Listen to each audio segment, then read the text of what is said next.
I'm Tim Ventura, and we're joined today by Roger Spitz, a best-selling author, president of Techistential, and chair of the Disruptive Futurist Institute.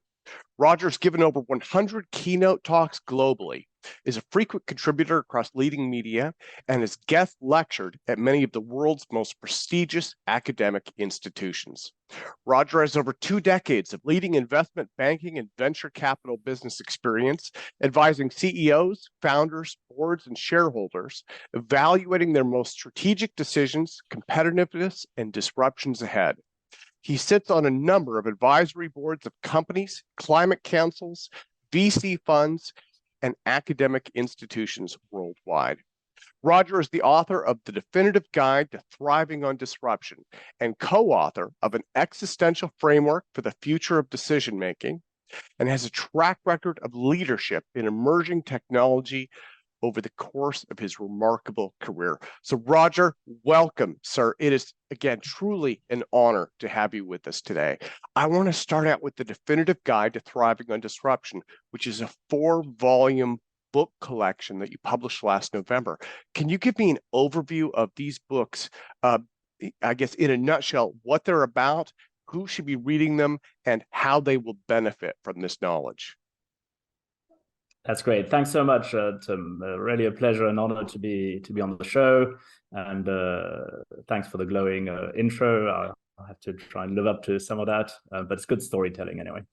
So, no, listen, the guidebooks are a kind of funny story, as it often is. Things kind of end up being in a particular place.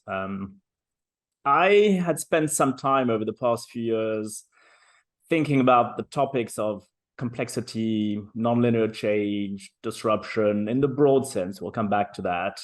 Futures and foresight, systems thinking, and really trying to kind of evaluate how everything is connected in that. And what was maybe a little bit esoteric as a pastime, and I started writing a book on that, then world events caught up with us, pandemic, other geopolitical events, and suddenly what might have been a little bit esoteric for many people, which is effectively decision-making, sense-making, and responses to unpredictable, complex, nonlinear environments, which is pretty much the world we live in. And that came to light with those events, and they're still very much at the forefront. And so suddenly those topics became extremely in demand and relevant when they dealt with, in a way that's insightful and impactful. And we just got gazillion amounts of interest and for talks and courses and that. And in building all these programs for different courses and workshops and all kind of things, we built a lot of material, case studies, and we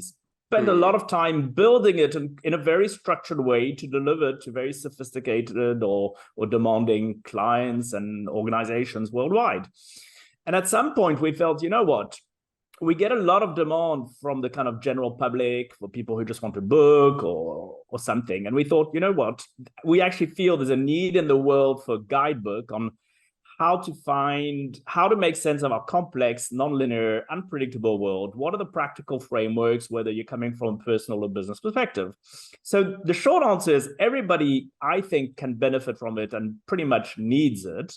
And the 4 volumes are simple. I mean, it sounds a little bit maybe ridiculous to have 4 volumes, but anyway, volume 1 is really the foundations, reframing and navigating disruption. Simply, how do you make sense of that world which is unpredictable, which is uncertain?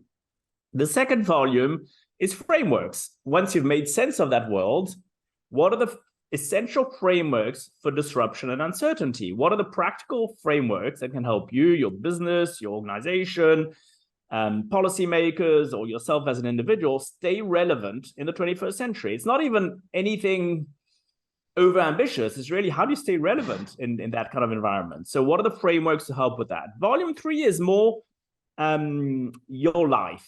It's beta your life, existence in a disruptive world. What does this constant change and uncertainty mean to you as an individual? And you probably guessed it, volume 4 is your business. Disruption as a springboard for value creation. What does our unpredictable, complex, and systemic world mean for you as a business? So that's effectively how we've packaged them. They're meant to be self-contained. Yeah, yeah. Well, and again, I will put a link into the YouTube show notes for this. So anyone who is interested in learning more about that, this is a massive body of work. And of course, this builds off of decades of incredible experience. Hmm. So I would recommend that everybody check this out. Now, I want to get into disruption itself. I think that when most people think of disruption, they tend to focus on technology breakthroughs, right? I know for myself personally, I came up in the tech and telecom industry. And when we were talking about disruption, it was always tech related, right? But really, what we're talking about is smaller companies that are using innovation to challenge existing businesses. So, do you think it might be fair to say almost that incumbent market leaders are challenged because the market is transformed underneath them by these nimble upstarts? Yeah, so there's a big debate indeed around what actually happens and semantics, perception, terminology, etc. So the way I like to describe it, and that's kind of how we framed it in our work, is disruption 1.0 is almost Joseph Schumpeter. It's almost creative destruction when you think about it more institutionally or as a country. After the World War, Second World War, there's Reconstruction. That also has a lot of innovation. There's obviously a lot of harm, a lot of damage, organizations, society, structures are kind of reshaped, damaged, hurt, killed off, or what have you. But through that, there's kind of a next phase and different kind of creative destruction.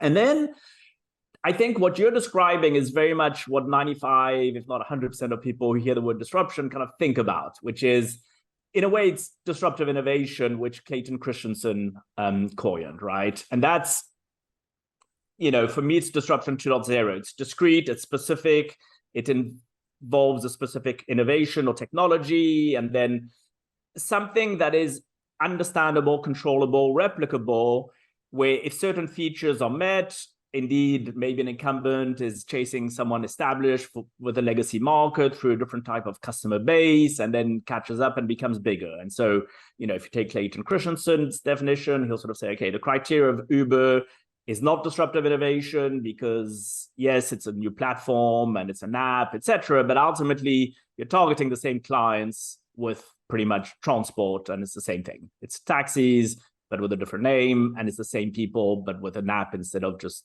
hailing them on the road.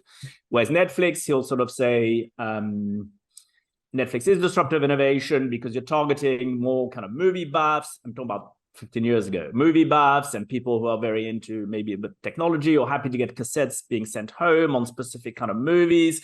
And it's almost like a different target audience, but then it becomes mainstream and then catches up with the established players and that. Now, we actually label disruption, systemic disruption, as 3.0. It's disruption, which is a constant. It's systemic. And it's really the drivers of disruption are not discrete or technology or innovation or product related. There are a number of them, which include some of the big complex challenges, but it includes societal, paradigm shifts like information, society, complexity. It includes what we call irreversible drivers of disruption, such as AI, technology, or climate. It includes different types of change and some technological, some aren't. But effectively, all of those coming together and playing off each other, self-reinforcing, amplified in a nonlinear world, means that you end up with systemic disruption where you can't necessarily isolate the effects. And we use also disruption in a neutral way. It's not necessarily positive nor negative. Sometimes it's negative. Sometimes it depends on whether you're the initiator on the receiving end, whether you're prepared for it. Sometimes, of course, geopolitical events, which are, categorically negative and terrible. But a lot of the time, disruption depends on your view on the world, how prepared you are, and how you respond to events. Yeah, yeah. Well, I appreciate you breaking it down actually into the 1, 2, and 3.0 stages. And I will try and use those correctly, hopefully. So let me jump back to kind of disruption 2.0 or disruptive innovation. The example that, again, I when I was writing these questions last night, the example that came to mind that I thought most people would know best is the iPhone, which changed consumer expectations and really redefined the market.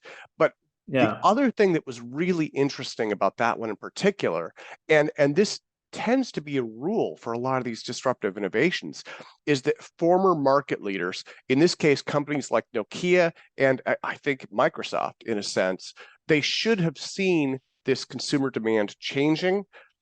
There were plenty of hints that users wanted the messaging and the rich web experience and all of that that the iPhone brought with it. But they didn't go for that, and they just got left behind. And that's Yeah. something that I think that we've seen with Tesla and the electric vehicle market as well, right? And so I'm wondering, do you have any ideas why once this disruption happens, once the change is in place and these new firms are able to cater to the evolved interests, why is it that old companies keep just plodding along and seem oblivious to the change? Yeah, no, listen, it's really exactly as you describe it. And after 20 years plus advising in the way you mentioned in the intro, a lot of strategic decisions and that. And I have actually little respect, I shouldn't really say that, but for a lot of this kind of strategy and leadership of that. And that's one of the reasons why I fell in love with Futures and Foresight as a kind of approach, because I think effectively it's really a kind of way of sensing early signals, being emergent in terms of imagining discontinuity, all kinds of different possibilities, preparing for change, instigating change, whether it's technology or otherwise, whether even preparing for pandemics or what have you. And so you're right, it's not Netscape for those who are, maybe my age or yours or what have you, who once dominated the browser market that anybody knows about, or Yahoo was number one in the search engine, right? And you mentioned the iPhone. I mean, it's a phenomenal example. And for those who don't know this, it's one of my favorite documentaries, actually. There's a documentary on a company called General Magic. I think the documentary has the same name as the company.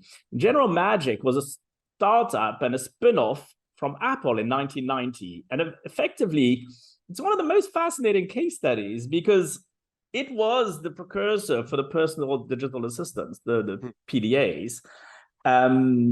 Pretty much 15 years before the iPhone came out. And the infrastructure in the 1990s with internet and a number of other things didn't allow General Magic, but it kind of paved the way to achieve other breakthroughs. But General Magic was one of the precursors for multimedia email, for software modems, for touchscreens, and all kinds of things. And you think about all of those kind of core features of the iPhone, General Magic had that in 1990. And so there's a common saying in Silicon Valley, and don't get me wrong, I don't focus just on tech or innovation. I don't fuss that much about Silicon Valley, but one can't completely ignore innovation, and some of it is technological, and I happen to be in San Francisco, so I'm not going to, but there is a saying which I think is interesting, which is pioneers get the arrows while settlers get the land. And what you have with the S-curve of innovation is that you have the explorers, which really go for the unknown and who know nothing about the prior knowledge or the situation or new technology or whatever. And it's entirely new territory. That's, your Marco Polo, your Nikola Tesla, Xerox PARC, which invented the mouse before Steve Jobs and Apple did, General Magic we just talked about, maybe even SpaceX. So some work, some don't. And then you have the pioneers, and the pioneers, they follow behind the initial mapping. And it's easier to kind of do something when there's a map, maybe. And that's a lot of the world. It's, the semiconductors, Moore and Noyce, it's Steve Jobs and Wozniak with Apple, it's Bill Gates and Microsoft, Peter Thiel with PayPal. Some of it is kind of explorer, but some of it is pioneers. And then you have the settlers, and the settlers try and milk it when it's mature, it's established, it's mostly in the past. And I think one of the ideas is to kind of be the explorer as like a futurist in terms of evaluating weak signals and imagining different possibilities and discontinuity, but be projected mostly in the future as a pioneer, as opposed to a settler, which is kind of looking back. So it's kind of the fine line. You don't want to be too much of a General Magic or Xerox PARC, which kind of can say, yeah, I invented the mouse before Apple. You do want to be Apple versus Xerox, but it's kind of a fine line, but you don't necessarily want to just be the settler. So that's kind of how that S-curve or the innovation cycle. And it's basically, and we spend a huge amount of time on this in disruption, in kind of navigating change and especially identifying inflection points before they flex, because you often hear people kind of talk, and they're right, about change being slow. And it's true, change is slow. But the thing is that inflection points can be very quick and cascade. And so you want to kind of appreciate that change is slow, and there are different times to do different things in terms of innovation or what have you. But you also want to appreciate that you want to monitor a certain number of things and evaluate different possibilities and outcomes, because once you hit that inflection points, it's very quick. Yeah, that makes complete sense. And actually, you kind of answered my next question, which I think is almost more psychological in nature, about disruptive attempts that fail, right? When you were talking about the pioneers get the arrows and the settlers get the land, my thought was, we remember the iPhone, but we forget the Apple Newton. And it's so easy to forget that these things are attempted and sometimes they don't work, right? So do you think the biggest lesson in that case is simply about timing? So, I personally think the biggest lesson about this is kind of imagination and evaluating kind of weak signals.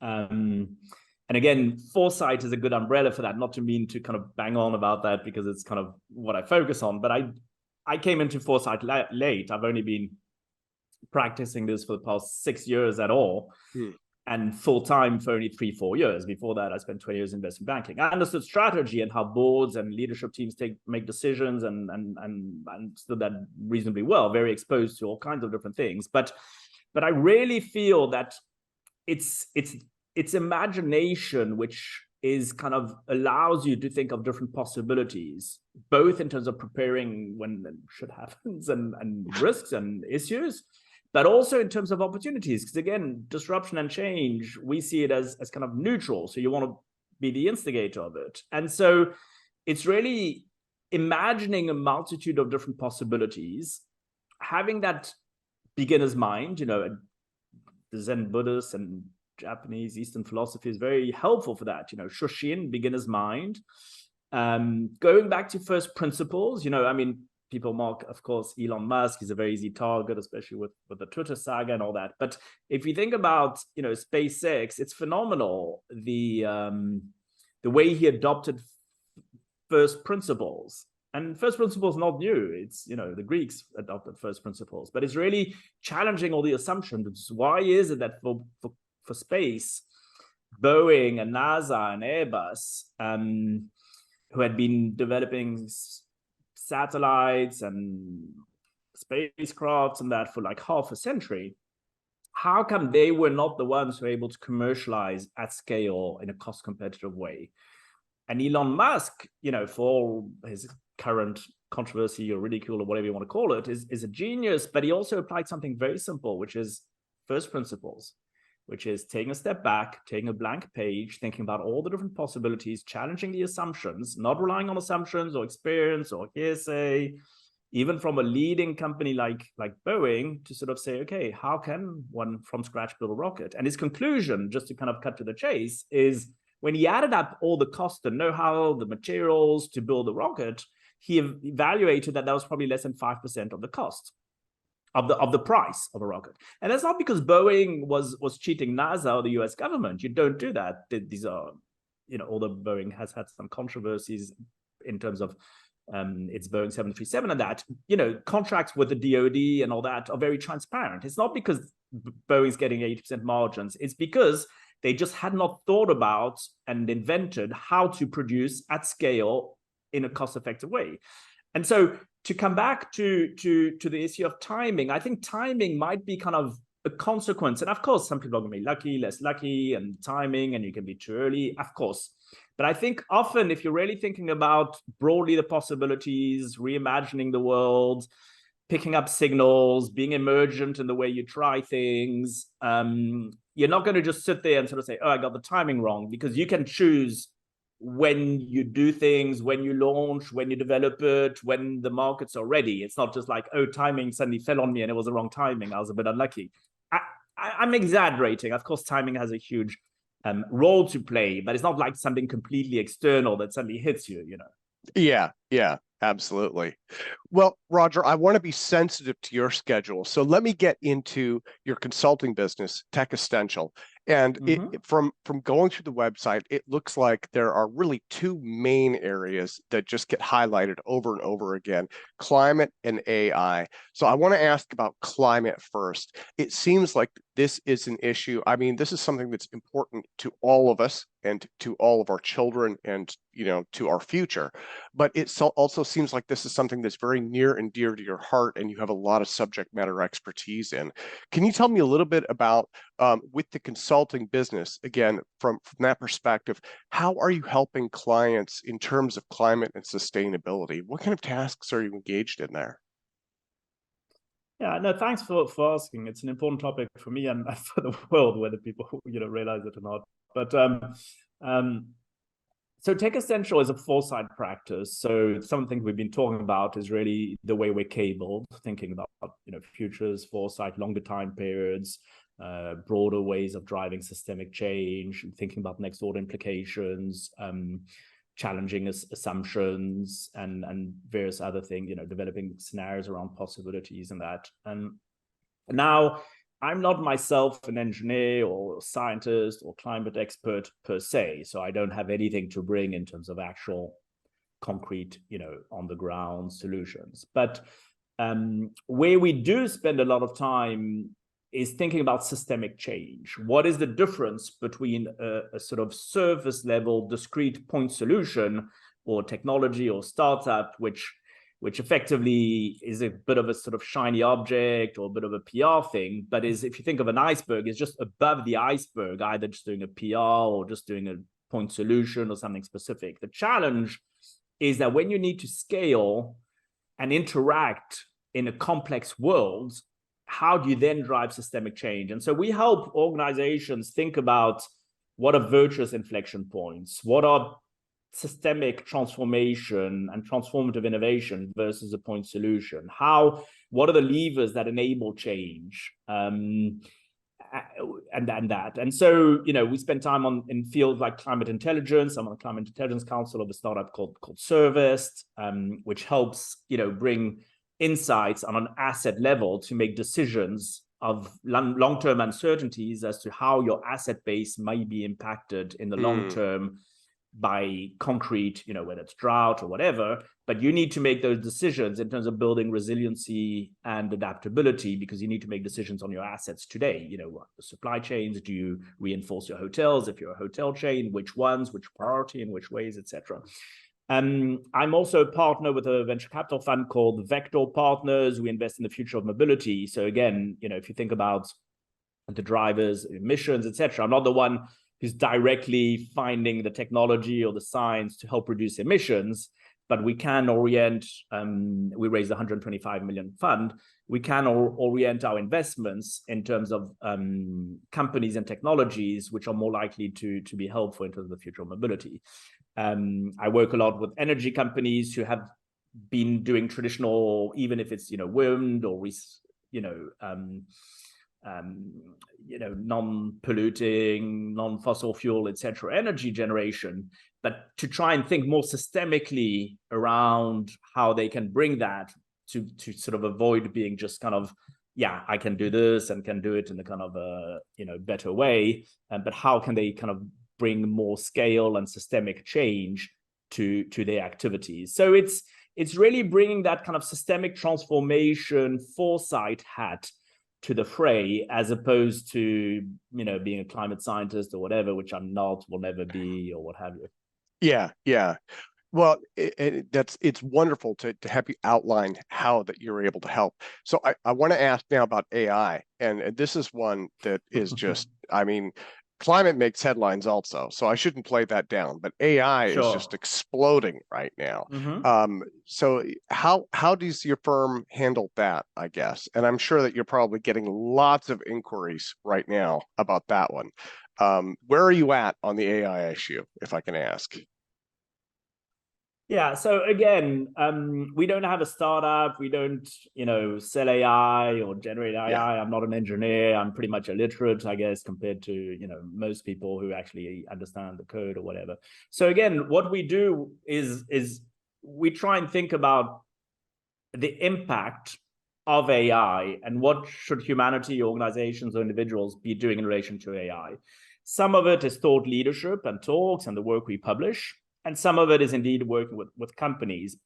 Now, maybe just two or three words in terms of the debate itself, because it's quite topical, and you're following every day the different news flow about you should put a pause to the developments or you shouldn't, or yeah. I think and then I know you and I exchange on some of the questions and that. I think the first thing that's interesting is why is it suddenly happening, and what did the world miss? And I think for those who, again, observe signals, think about the next order implications and do that, the writing is on the wall. I've written about this quite a lot for quite a few years around, human decision making and the value chain and the role of AI in decision making and the impact on humanity. And in fact, Techistential is a play with technology and existential, and we call Techistentialism is technology and existentialism, because AI, as opposed to just other technology, has a direct impact on human decision-making. So it's a very serious societal and disruptive topic for education and for literally the future of humanity. Now, what happens with inflection points is that there's a bit of a paradox as to why you miss inflection points. And we call this the inflection paradox. In other words, on one hand, you have Amara's law, which is you overestimate the impact on things at the initial stage of an innovation, of a technology, but you underestimate it at a later stage, the full impact. So you get bored of things. Today, the metaverse, yesterday was AI. It's overhyped. You get bored of it. It's quickly deceptive. At the same time, there's exponential change where at the beginning, it's imperceptible. So you may be bored of the news flow, the hype, and whatever progress or change there is, you don't notice it because it's kind of an exponential curve and at the beginning. But at the end, it's kind of too late. Now, AI went through two major inflection points for those who bother to observe and connect the dots. One is computer vision and image processing.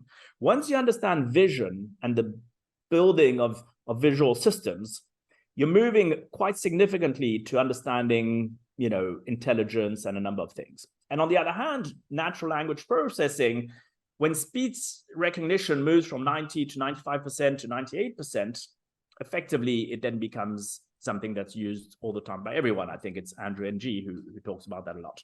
And the increase in data, connectivity, computation, everything you imagine, basically are the AI inflection points.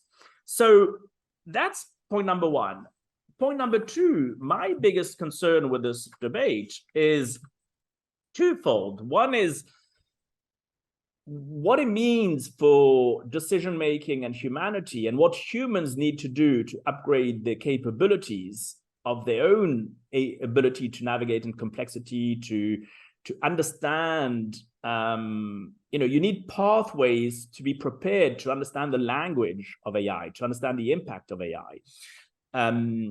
And there's a lot that goes with that around possible regulations for transparency and auditing. I had a long discussion with one of our fellow, Thomas Frey, another podcast, Futurist, and looking at how we think about technology. You need to anticipate what you can. Not everything is able to. You need to find ways of monitoring, and the anticipation needs to be, objectives, aligned. You need accountability, competence in that.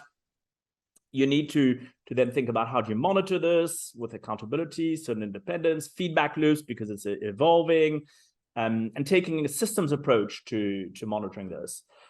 And then how do you mitigate it? Now, unless governments intervene, you can't have a moratorium or stop for 6 months. And even if governments intervene, at some point, where will the line be between a specific type of AI or LLMs and other technology? And what if some countries are doing it and not others? So the reality is that for governments who do not understand this type of technology, which is not necessarily that controllable or clear. I mean, even the best experts in the world will not agree on what to do and the impact it has and be able to anticipate those. And so I think the regulation personally should really be focused around the transparency, the auditing, some of the steps we talked about in terms of anticipation, monitoring, mitigation. And the final comment maybe is that it's quite interesting and almost amusing that, people like Elon Musk are signatories to the latest letter. Now it's probably everybody is. But it's very interesting because he's developing very deep AI and very important AI, and he warns against AI. And of course, he was initially part of OpenAI, and they've moved and become more of a commercial organization after the Microsoft investment. But the reason he publicly claims that he moved away from OpenAI is because he felt that his own AI activities within Tesla were potentially competing, and it was a conflict of interest. And I think that's probably fair and correct. But what it means is that our LLMs and OpenAI to then be stopped, but it's totally okay to do some of the AI in other respects, which can have impacts. So it's quite funny, the spectrum, from the utopia, we call it kind of dystopia AI, kind of AI is a serious existential risk for humanity, pragmatic AI, prag-AI-matic. So AI has benefits and you need safeguards. And then the other spectrum is utopia AI instead of utopia AI. And there it's like, don't worry about anything. AI has strong benefits, clearly outweighing all the risks. And that's kind of people like, Ray Kurzweil and others are kind of super pro tech and, Peter Diamandis and all that. And I think ultimately my biggest fear is really humanity. It's education, it's our ability to make decisions, to understand data, to process, to understand what's happening, and for us to upgrade ourselves. Because whether you reach singularity or AGI or whatever, machines are continuing to learn. And are we maybe not only not continuing to learn, but even being dumbed down? Is super stupidity the biggest risk with all this? Both of machines who don't understand what they're doing and humans who aren't kind of becoming intelligent enough or upgrading the intelligence to navigate the complex world. And so to wrap up, this actually connects with the initial part of the discussion, which is why do I do what I do? Why did we write these books, etc.? Because unless we can make better sense of our complex world, make decisions, understanding this nonlinear, unpredictable, and complex world, basically, de facto, we're delegating more and more decision-making and de-skilling ourselves to machines, whether it's LLMs, whether it's just AI decision-making, or whether it's just algorithms telling you what to watch on TV. So it's a pretty serious societal issue at so many levels. The problem, like many of these complex challenges, is that the fix is not necessarily so simple. So you have to really take a systems approach, and we could spend quite some time thinking about all this. But wonderful. Roger, on that note, let me thank you so much for your time today. Again, absolutely wonderful, just amazing depth and insight. It is truly an honor to be able to interview you. Let me close by asking, what comes next for you? And do you have any thoughts or predictions on news headlines that we may see throughout the rest of 2023? Yeah, no, listen, thanks for asking. So what comes next? I mean, we're releasing actually tomorrow, so great timing, and thank you for that. The volume 4 of our work. So for your business, disruption as a springboard for value creation. The interest we've got for these have been pretty incredible from all fronts for all kinds of things. So we're kind of thinking about how best to support those who are interested in understanding more on these topics. A lot of it will come from courses. We do a lot of executive education and tailored for programs for corporates and organizations worldwide. We haven't so much focused on the kind of market, and some people want more than just the volumes and the books. So we're basically developing a lot of courses for B2C, cohort-based podcasts, moving more into becoming a media and a content company. In terms of what to predict, so funny enough, futurists don't like or don't do predictions per se, but I think effectively the things we've been talking about will continue. So effectively, unfortunately, they're virtuous and positive tipping points. They're also dangerous tipping points. So I think, climate will continue to have the dangerous tipping points. I think, unfortunately, from the information AI and many topics, and this is a huge topic in its own rise, I think polarization, I've seen just Donald Trump being indicted now, and, it doesn't take much. We're seeing the things happening in France around pension reforms. It doesn't take much for any society, especially the democratic ones, actually, unfortunately, to kind of themselves reach certain tipping points, which are societal, and that's quite dangerous. and intentional. They're puppets that are sort of driving that. So there's a lot of, the misinformation is not accidental. There are a lot of puppets and outside agents and bad actors who are manipulating that. I think AI continuing its journey in terms of decision making, things which many of us, futurists and other people, ethicists and others have been thinking about for quite some time. This is now becoming mass market because it's practical, concrete realization.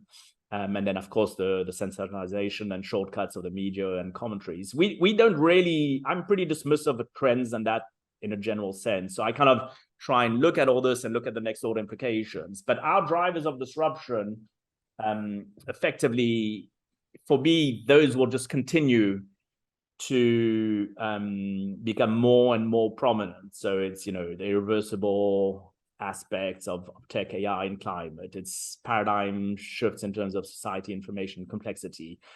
It's, space, quantum, those kind of new areas of discoveries. It's how do you stay relevant through, we call it the Red Queen race, for, from Alice in Wonderland, and the Queen who sort of says, I need to run twice as fast to stay in the same place. So, that's the barriers are becoming lower to learn, to produce, to work, decentralize. So that can be very positive. It's also very dangerous. And then what we call new change, which is the things we've been talking about, the self-reinforcing effects of technology, AI, all of that in a sort of self-reinforcing systemic mode, which has a huge impact on then, humanity in itself. Wonderful. On that note, let me thank you again so much for your time today, sir. Great, Tim. Thanks for having me. I hope it's of interest to your audience, and have a good rest of the day.